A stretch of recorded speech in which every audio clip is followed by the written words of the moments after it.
Hello, everyone. Welcome to today's webinar, Building a More Inclusive Workplace, Bridging Differences Together.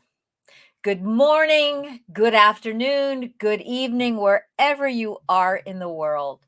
I'm Elizabeth Tulija, and today I am going to talk about how we can learn to be better listeners, to be better communicators, and to engage better with people who are different from us. Please type in the chat where you're coming from. I would love to know where we have representation today from all over the world. I appreciate you taking time out of your busy schedule. And for those of you who are watching the video after the fact, thank you so much for also taking time out of your busy schedule. Before we begin today, I would love to introduce you to my wonderful colleague, Dr. Lena Langosh. And I want to have Dr. Langosh talk about who she is and what she does. She is a professor at the Imperial College Business School and also a consultant with the Condasic Consulting Group in London. And Lena and I have known each other for quite a while. She's also an interculturalist and doing some really interesting things in her part of the world. Lena, thank you today for being my producer. Please tell us something about yourself. Great. Thank you, Elizabeth. Thank you, first of all, for having me here today. I'm very much looking forward to the webinar. I think building bridges in today's world is probably the key competence that we need as leaders, whether that is in the industry or at the university level as well. Bridging differences, whether that is cultural, as you said, my background is also in cross-cultural management, or whether that is industry differences in age, ethnicity, religion, comes into play in today's world. Even more so.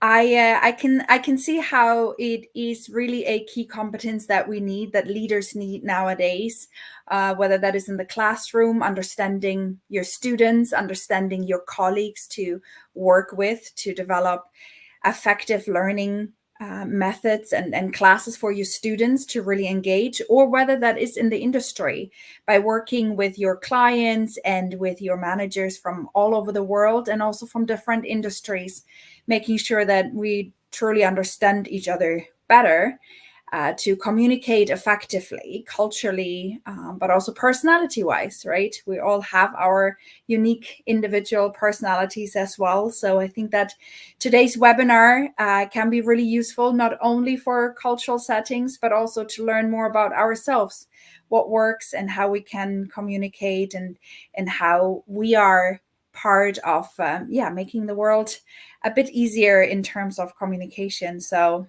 very much looking forward, and thanks for having me.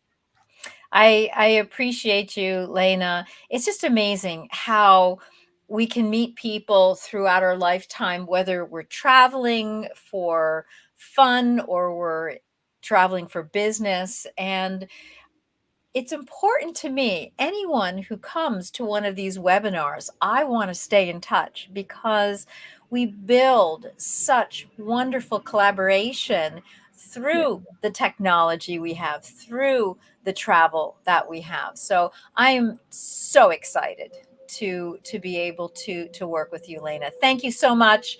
And I will let you go back to helping me on the back end of this webinar. Thank you, thank you, thank you.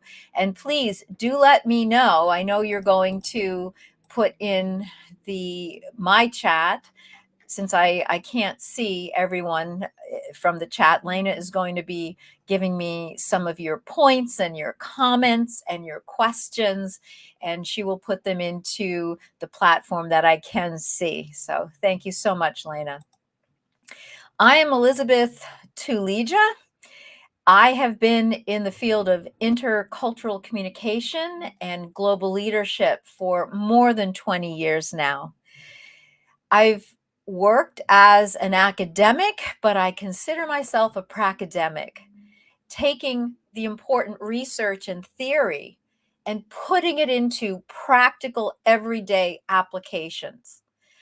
I believe that learning is lifelong and that every day is an opportunity to learn new things, to reflect on what we did well, to reflect on maybe what we didn't do well, and to become a better person day by day by day. What I like to do is not just talk about knowledge. And yes, we all need knowledge to learn and to grow, but I want it to be practical. So today I'm going to provide knowledge, but I'm also going to give some practical solutions. So please let me know what some of your ideas are, the challenges you struggle with. And at the end, I'd like to save a little bit of time to address some of those issues. So thank you. We have people from China, from Chicago, from Nigeria. We have people from Dayton, Ohio, from Delhi. We have people from all over the world, and I am excited. Thank you for joining. I have founded the Intercultural Leader Institute so that I can work with professionals like you around the world to develop your communication competence. I'm going to, in a minute, talk about what is culture and what is intercultural competence. Whether you are somebody who is just starting out in your new career or you've been working for many years, all of us need to develop the reflective habit of looking into who are we, what do we think, what do we value, and how does our culture and our society affect the ways we interact with other people. I'll get to that in a moment. What we're going to do is talk about how challenging it is to find common ground, even in the midst of profound disagreements. Right now, throughout the world, we have unsettling, unprecedented issues happening. And we can begin to understand better by going through a 5-step process. It's a continuum. And those of you who would like to receive some of the notes from this webinar today, please make sure that you connect with me on LinkedIn and ask for it. You pop your email in the chat. You, at the very end, click on my link for my calendar, and we can have a little conversation about this. I am here to work with you, to help you learn, to help you practice, to help you become more proficient with how you communicate. And I have to say, I am not the expert telling you what to do. I am an expert in what I do, but I walk alongside everyone because I need other people to show me my blind spots, my unexamined areas, and work together. That is so important. I take a developmental approach, and that developmental approach includes me. We all have diverse perspectives.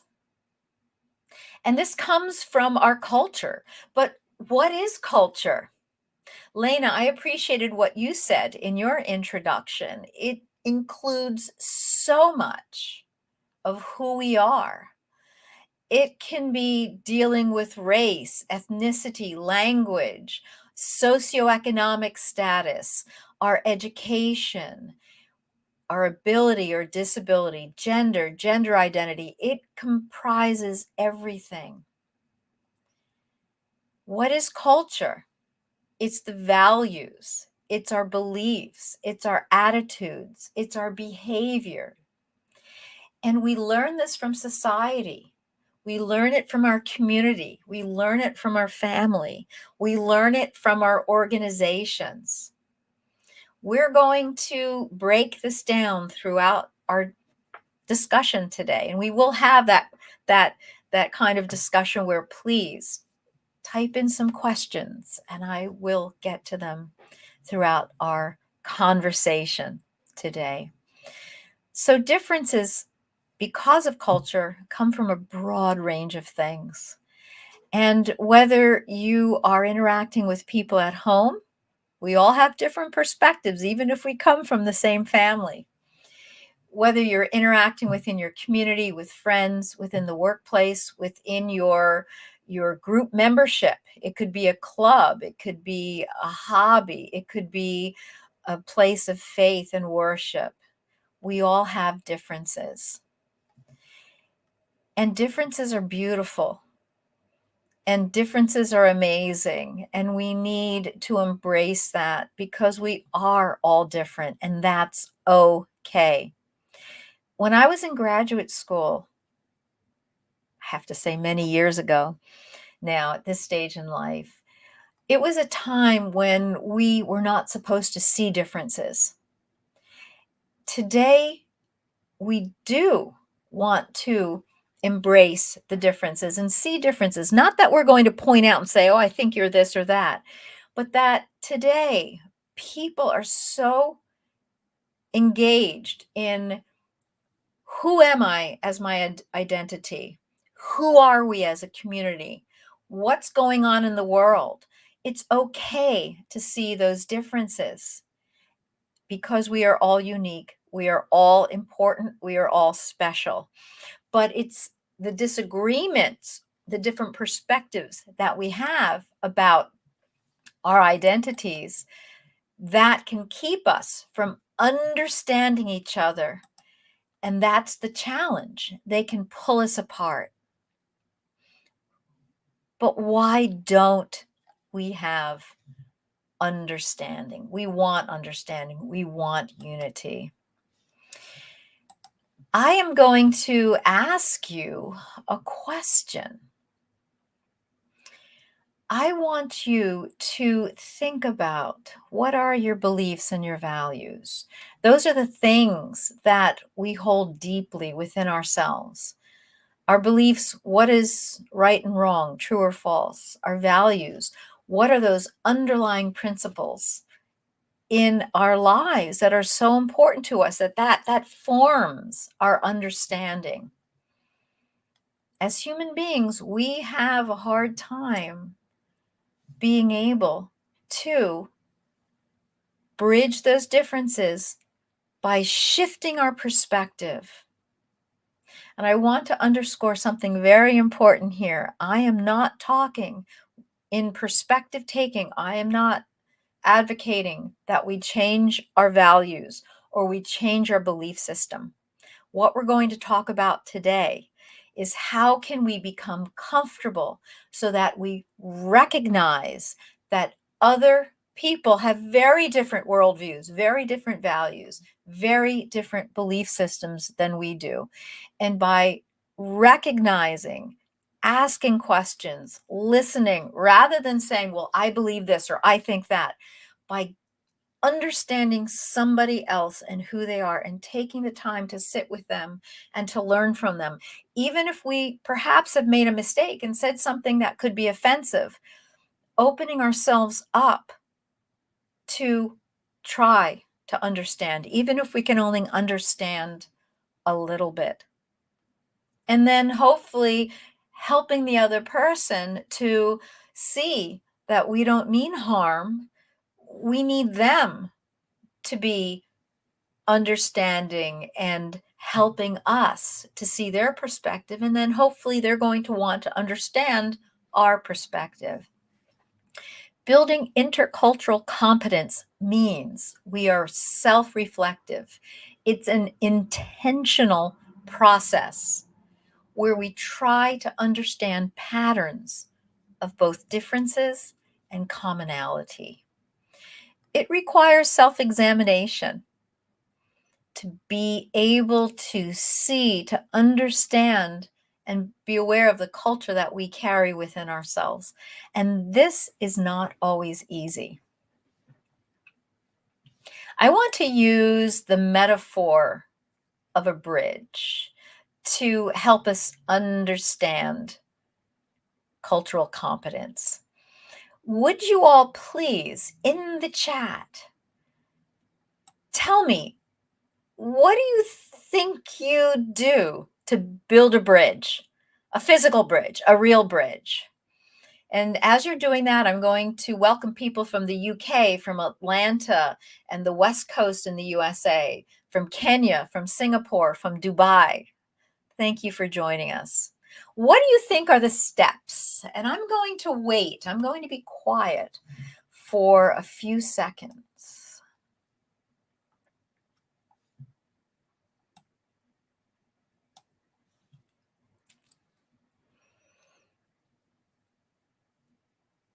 How do you build a bridge? As Lena so skillfully collects some of those responses and puts them in the chat so I can see them, I'm going to tell you from what I learned, actually from a colleague, a Chinese colleague of mine, who's an engineer and who designs bridges.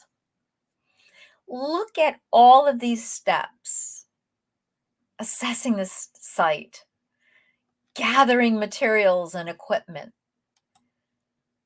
figuring out how do you have access to the other side. If you're setting up kind of a bridge, they call this Tyrolean traverse, where you have to throw across some sort of a rope to attach the other side and a fixed line, and then somehow have them come together almost like a zip line.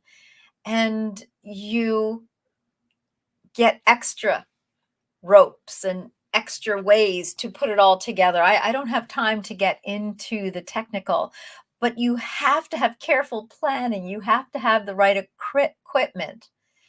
You have to assess, to design, to test, to get feedback, to make sure it's safe.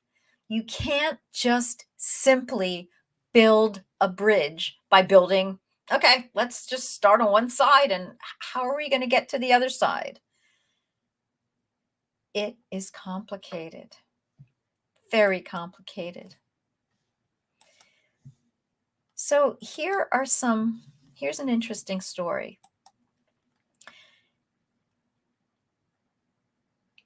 For the English Channel, since the beginning of the 1800s,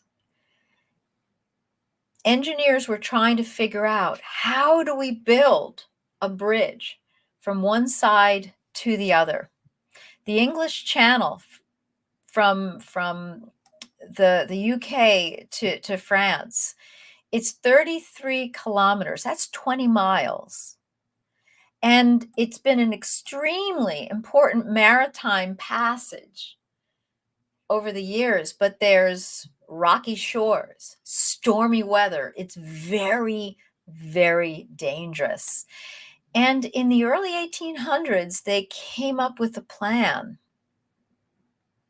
But what ended up happening was they decided, rather than building a bridge with those immediate intermediate supports, of putting in caissons, that's where you start building a structure and suck the water out, and then you pour cement, and that's where you put the pylon or the pillars in, and then you're able to bit by bit attach. It was not viable. And they decided it was going to be a massive engineering and financial challenge. And it still is today. And there are large spans where it's not really navigable for ships to pass through. Think about this in a workplace situation.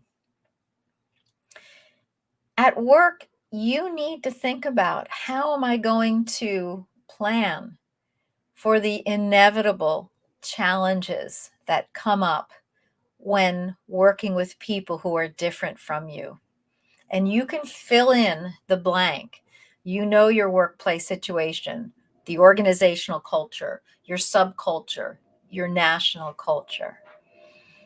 It's a real challenge. And just like building a bridge, you need careful planning. Unfortunately, at work, we often don't plan, or we do plan, and then issues arise where we're not quite sure about what to do. So we seek advice from other colleagues and people who have experienced challenges.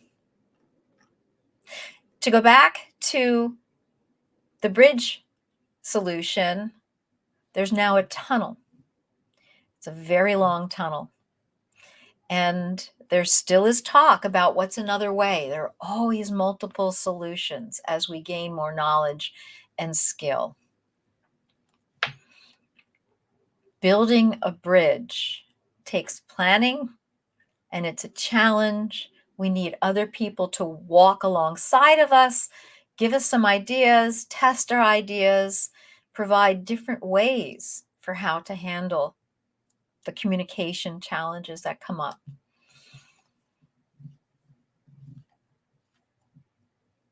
Here's a picture of a caisson. And somebody gave a great comment. When you're thinking about how do you build bridges across personal differences, Paramita says, get people together, share ideas, put up a plan, put people in charge, gather resources, and start to work as a team, and then check on the progress.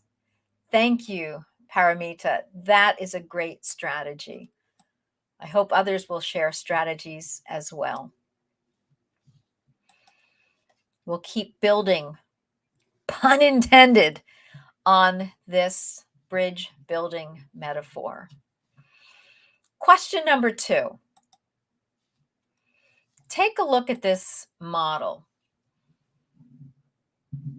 When interacting with differences, where do you think you fall on this continuum? And this is what I'm going to talk about in terms of bridging differences. I use an assessment tool called the Intercultural Development Inventory, the IDI. It's based on 5 different stages where when we approach differences, we can deny differences because maybe we don't see them, or maybe life is too stressful, so we don't want to think about what's uncomfortable. And on the one hand, that's not a bad thing, but it's also, on the other hand, not a good thing. There's a better way. If we're in the polarization stage, that's where we become defensive. My way is better than your way. And we don't even realize this is happening because our default system is set towards what we think is right and what we think the way things should go. Again, not necessarily bad when you're trying to figure out something based upon your own values, but it's also not the best when you are rigid and you can't figure out, all right, I know what I think is important, what I value, or how this project should be. But what about bringing in somebody else's ideas and creativity? We can minimize culture where we want to say, hey, we're all from the human race. We're all Homo sapiens. We all want the same things. Let's try to get along. On the one hand, this has good aspects to it. We're trying for harmony. But on the other hand, we're masking differences, other people's values that really, really, really matter. Acceptance means when we can recognize that there are multiple ways of doing things, but we might not be sure yet how to do them. And then adaptation is we know and we are able to effectively connect with people. Doesn't mean we're perfect, doesn't mean we make mistakes. So with this quick explanation, please put in the chat, how do you deal with differences? Do you accept them? Do you adapt to them? Do you tend to minimize or polarize? Please feel free. I won't mention names or anything. I'm going to tell you how I began to realize what I do when I deal with differences. And those can be differences about how a project should be done, how a new policy should be rolled out. It can also be in terms of who should be on my team. How do I think about diversity and inclusion in terms of ability and disability, ethnicity, language, which language do we use, race, gender, religion, etc. Think about that for a second and please put it in the chat. Where do you think you fall? And again, I'm not using names.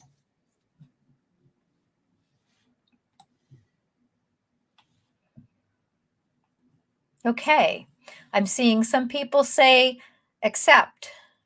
I see another accept. Someone's saying maybe minimize. Someone's saying polarize if it's a challenge. Another person is saying adapt.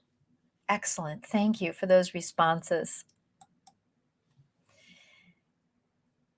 Interesting. Most of us, according to the research of the IDI, the Intercultural Development Inventory, this has been given to hundreds of thousands of respondents over a couple of decades. It's a scientifically validated tool. Most of us fall into that minimization category where we try to smooth things over so that we don't get people upset. What? Most of us? Wait a minute. I'm a nice person. I'm accepting of other people. I love people. I want to learn about cultural differences. I'm good at adapting. Well, I want to tell you something. Even when we might be experts at what we do, we're good managers. We're advancing, excuse me, in our leadership potential. And we're being promoted. Even if we're someone like myself who has written books on crossing cultures, understanding how do we become more culturally competent. We are still humans, and it's all of the things such as our belief system, our values, how we behave, due to all of the tacit programming of our culture and our society and our family and our community values. Even though we might be experts, we can be pulled back into minimizing the fact that there are differences. And I'm going to give you some personal examples in just a moment.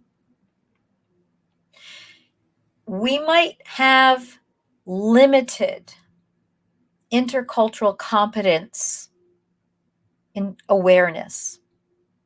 And that could be in study, or it could be how much have I really reflected on myself? And I'm going to share an example of how I ended up when I took this assessment years ago. It's probably 15 years now. How I ended up in one category, one stage, and how upset I was, and how I had to learn, even though I'm an intercultural expert and I work with this. I research, I read, I write, I teach, I coach, I consult. How I had to learn to change my awareness to go from the head to the heart. And how, because I now understand more about human nature, every day I have to be thinking about this. Lena, would you please put into the chat that link I gave you? And if you want, anyone wants to go and learn more about the struggle I had, you can go to my website and read on the About page. So I was in the minimization phase. What? I was so upset. I was at a conference and I took this assessment tool for the first time, and I had a very feisty or very animated discussion. It wasn't an argument, it was a discussion with the creator, Milton Bennett, the creator of this theory. What do you mean I minimize difference? What do you mean that I say that we're all the same and I'm trying to smooth things over? I'm an interculturalist. I adapt. I've lived in Hong Kong. I've done business in China. I've traveled around the world. I like people. I don't like to be in conflict. What do you mean that I smooth things over? I try to get along. Whew. I was not happy at all. I was not in a place where Dr. Milton Bennett, a great scholar and practitioner, I was not in a place where I was ready to hear what he had to say. And here's how I had to develop my understanding. I've already laid this out for you, and I gave an explanation. If you want, take a quick screenshot, because what I want to do is briefly walk through each of these stages and talk about how that self-awareness, that development internally to see things from a different point of view, and how I needed to develop myself, how that changed the way that I view the world, how I interact with others, and how I coach others. And I'm going to use some very specific examples that will highlight what each of these stages mean. And then we will wrap up with some time for Q&A.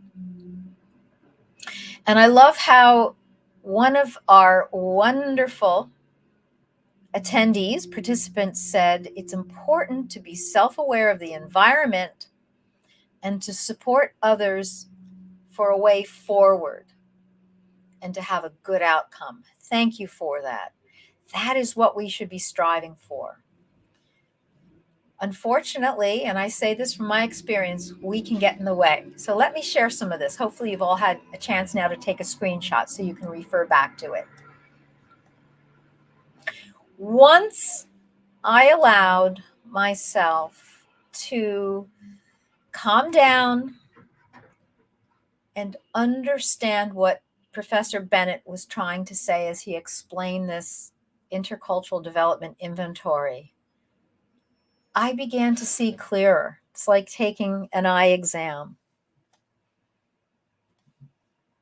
Here's what happens. And what I had to do was work through my own development in order to work through those stages and get to the place where I can adapt. And the adaptation, it's hard because every day it's important to step back and say, ooh, I just did something or said something that wasn't so good. But now I'm able to adapt, to listen to someone, give me feedback or even criticism, and ask questions and learn from it, and then try again. It doesn't mean that we're perfect. None of us is. However, here are some interesting little case scenarios that I have seen in my practice, and I'm going to give you strategies to go along with them. So, in denial, we might identify or even be thinking, we might not be thinking about differences. We miss differences, and maybe it's because of little exposure or we're not thinking about it. Here's a situation I encountered at one of my workplaces. Two wonderful people. I knew them both, but they didn't know that I knew each other because we're from totally different departments. And so I had to coach one of the employees to help him understand from the other person's perspective. So one of the former colleagues was in facilities, was an architect. He was tasked with developing a special stall or special bathroom enclosure in the men's bathroom so that another employee who was wheelchair bound had better access. They had to update the area. And I know this other person who was someone who had a physical challenge, and great person, happy person, not a complainer. What happened was, when the one colleague who was the architect redesigned the space, the feedback from the person who had the physical challenge and was in a wheelchair was there was too much of a gap.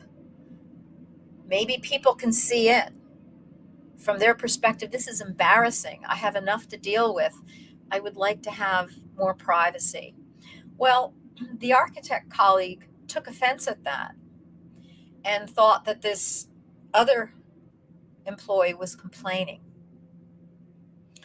This is a situation that I would say describes denial. Both good people. And the architect wasn't necessarily thinking about things from the other person's perspective. It wasn't that he was denying in a bad sense. It wasn't on his radar. He's an expert. He did what was standard. Why is someone complaining? That's an example of how we maybe don't even deal with the fact that somebody has a different expectation. So what's an action? What's a strategy if you're dealing with something like this in your workplace? What I would suggest would be for the architect, take a step back. What is it that's making you upset? What might be something that's escaping you? Find out. Get that feedback rather than just saying, wait a minute, I produced a good outcome, a good product. Recognize any differences that might be escaping you.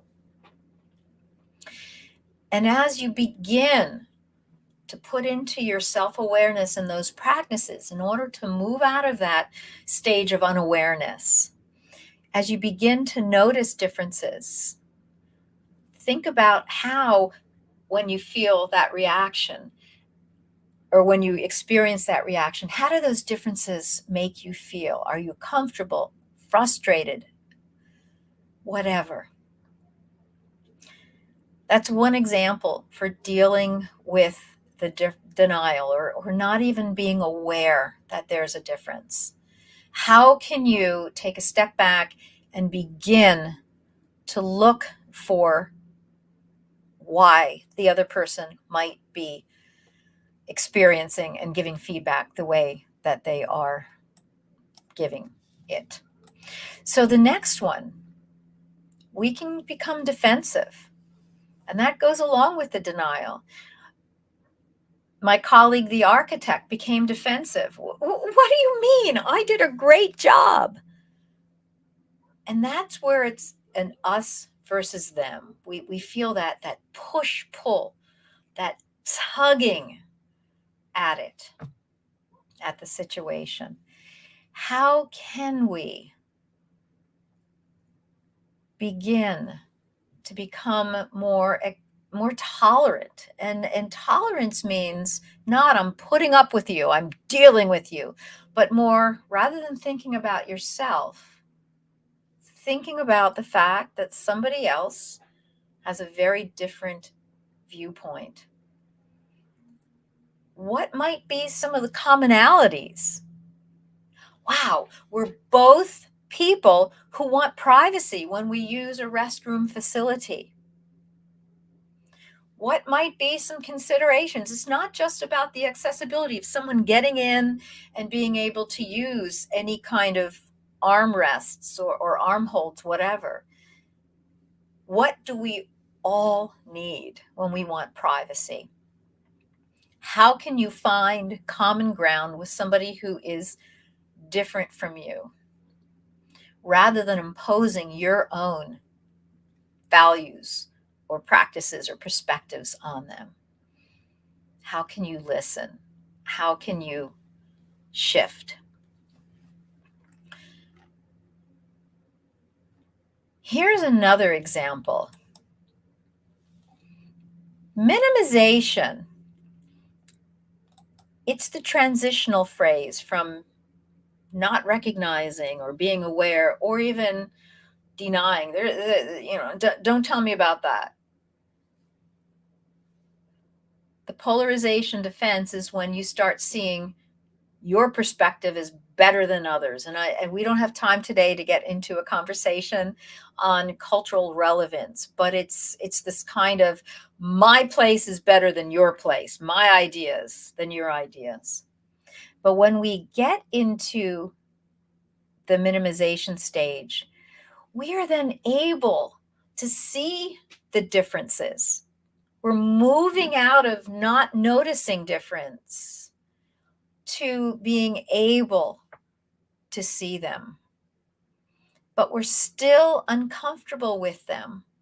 So rather than get defensive, we tend to smooth things over and we try to get along with people. Here is another example. When you're in minimization, you're trying to get along, you're trying to harmonize. And a lot of times, somebody who maybe is not in the majority of the group, maybe somebody who's in a non-dominant position or in the minority, will feel like they have to go along to get along. Here's another situation. When I taught at the University of Notre Dame, it's a big American football university. And so people are always talking about football. I was coaching a young woman who mentioned to me, I'm the only female IT person in the group. The guys, and I don't want to stereotype men as only liking sports, women love sports as well. But in this young woman's situation, this was her situation. She came to me for advice. And so the guys were always talking about football. She was not necessarily into football, but she was new to the group and it was hard to break in. The guys would always be having coffee together or going out to lunch, and they just assumed they weren't bad people. They just assumed that, oh, she's going to hang out with her female friends. And this is how my coachee was explaining it to me. And there was misunderstanding all the way around. The guys were not being mean. It just wasn't that they were thinking about what the other colleague might be feeling. So this colleague, she was the minority. She was in the non-dominant group because she was the only female. And also, she was African American. She felt left out. She wondered, do the other people on my team think that I don't like football, or could they feel uncomfortable with the fact that I'm not from their particular identity group, their ethnicity? So what we talked about was how could my coachee have that interaction? I always like to say, let's assume positive intent so that we don't polarize or become defensive. How can we have good communication skills in order to bring up a conversation? Now, in this situation, they were all on the same level. If it was one of those situations where it was somebody at a higher position, you might want to get an intermediary involved. But we talked about how could this young woman have a nice chat and say, hey, I would like to talk about football or learn more about football. Please make sure you include me. Excuse me. They ended up having a great conversation. But I need to add this in as well. Often somebody who is in a non-dominant group feels that they have to, go along to get along. And on the one hand, it's important that we think about how can we take positive intent? But when you are somebody who has been in a minority position, the question comes, why do I have to be the person to accommodate others? Other people need to understand the challenges, the struggles, the situations I have had to go through. Whether you are a person of color in this situation or somebody who is faced with a physical challenge, like in the previous situation, we all need to learn about intercultural sensitivity. Because when we are in a dominant position, whether that's hierarchy or race, or it could have been simply there were 3 employees. They all happen to be men. They all happen to be working there for longer. They all happen to like football. It's important that we take a step back and think about our actions or our omission of actions and how that might be affecting somebody else. This is what intercultural sensitivity is all about. Very, very important to take action, take a step back and think about, am I just trying to smooth things over and make myself feel comfortable? How might that other person feel? To move into the acceptance stage,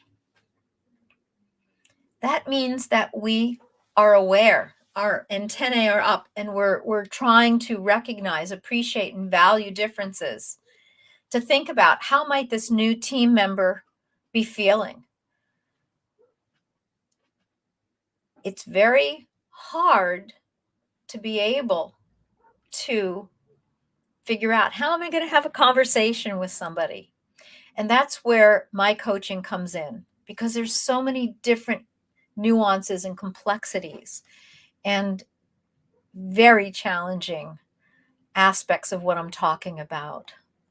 But to accept people means that you recognize cultural differences and the similarities exist, but you're not quite sure, how will I talk with a colleague? For example, the 2 different colleagues I had mentioned, how am I going to actually bridge that difference? The way that we get into adaptation, and right now I would like anyone who has a question or a comment to please put that in the chat. And I want to spend the final part of today's webinar addressing some of those. For now, what I would like to say is that to move into the acceptance stage, or I'm sorry, the adaptation stage, that means we're able to see those differences. We recognize that there are differences and commonalities, but we are able to start bridging and say, I'm going to talk with this person, maybe privately, or ask them a question. How do you feel about this? Or would you be willing to talk to me about the situation?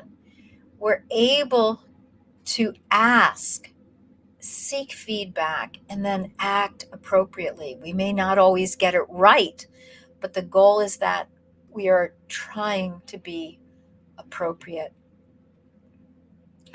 And when we do that,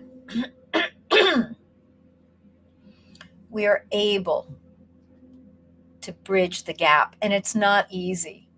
I have had to learn this the hard way, and I continue to work at being a better person every day to adapt to the needs of others.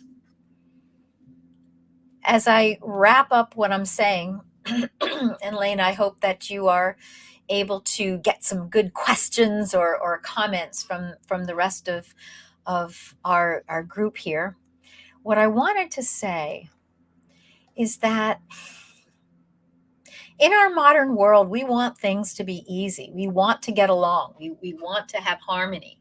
But unfortunately, we end up minimizing things, issues, situations, or we have misunderstandings. We think that we're being accepting and respectful of others. We think we're adapting. But the key point here is we think that we are accepting of others, but we're looking at the challenges, the differences, or even the similarities from our worldview, from our perspectives. And that's what creates that wall. We don't want to put up walls. We want to build bridges.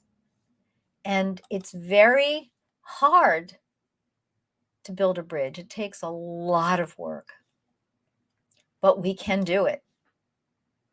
And the beauty is in that connection. We start with one end, we then start with the other end, and we figure out how to put the supports together. Then we're able to connect.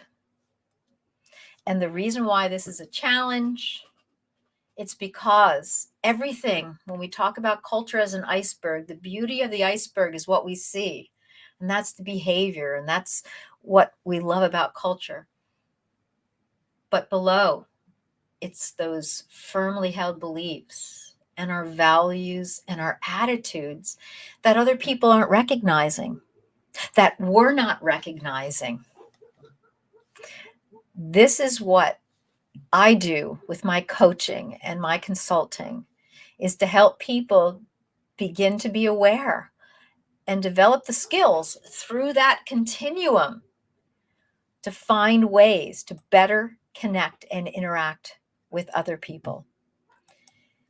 Let me just say a couple things as I wrap up, because there are some questions. I'm so excited. I want to respond to them. I act as a guide. I am here. I would love to share with you my coaching model and how I work with individuals and with groups. I help take that key to unlock the gate, the door, to build the bridge so that you become better at what you do. Just like I had to. We're all experts.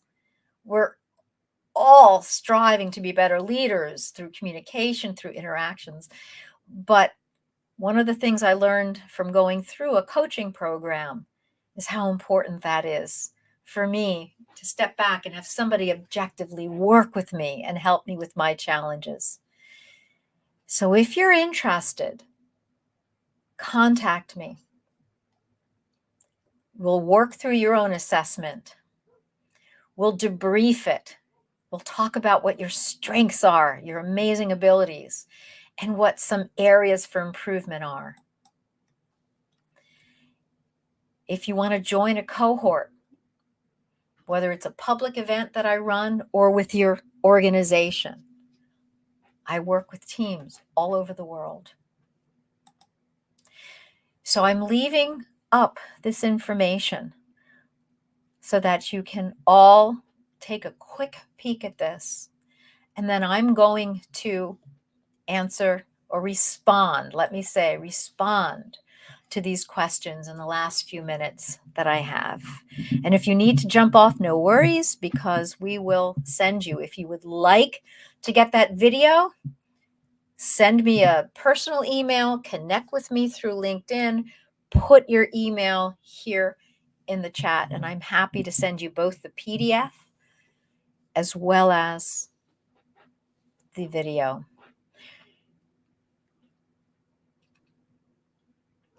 So here's one question.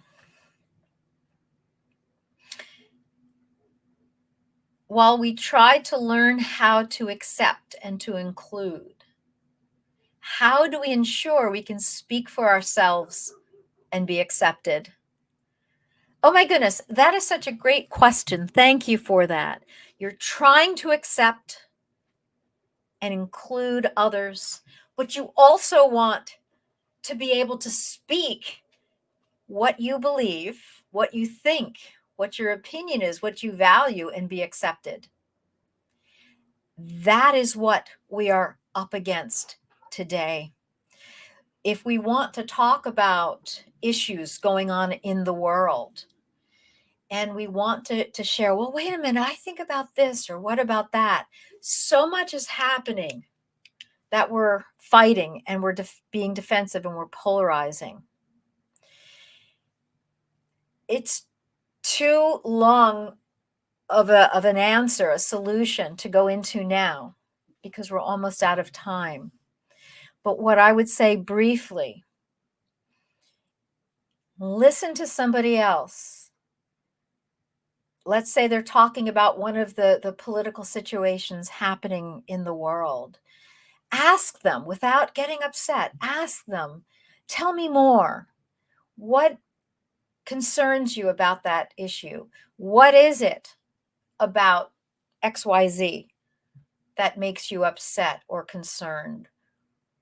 Why do you think or believe that? And you don't ask why in a defensive way, but you let them talk, and you hold back your values and beliefs and attitudes. You listen to them. You seek to understand. You ask questions.